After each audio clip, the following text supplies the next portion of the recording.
చదువును వదిలేసి వెళ్ళిపోవాల్సిన పెద్ద గొడవ ఏంది? అక్కడ ఊళ్ళో ఒక మర్డర్ జరిగింది. ఒక 3-4 నెలలు 3-4 నెలలు జైల్లో ఉన్నాయి.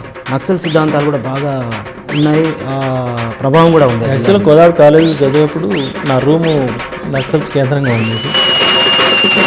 పశ్చిమ బెంగాల్ మీకు అధికారం ఇచ్చారు, కానీ ఆ టైప్ ఆఫ్ మీరు చెప్పినటువంటి సిద్ధాంత రీత్యా జీవన విధానం అక్కడ ప్రజలకు మరి కలిగిందా? పశ్చిమ బెంగాల్ కానీ కేరళ కానీ ఇంకోటి కానీ అవి సంపూర్ణ రాజ్యాధికారాలకు మేము ఎప్పుడూ భావించట్లేదు.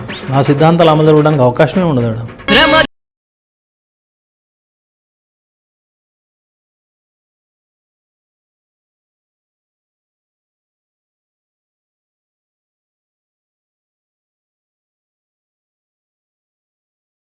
రాజ్యాంగాన్ని మార్చాల్సిన అవసరం ఏమైనా ఉందంటారా? అంబేద్కర్ కూడా ఈ రాజ్యాంగంలో అనేక లోపాలు ఉన్నాయి, దీన్ని సంస్కరించాల్సి ఉంటుంది భవిష్యత్తులో అని చెప్పాడు.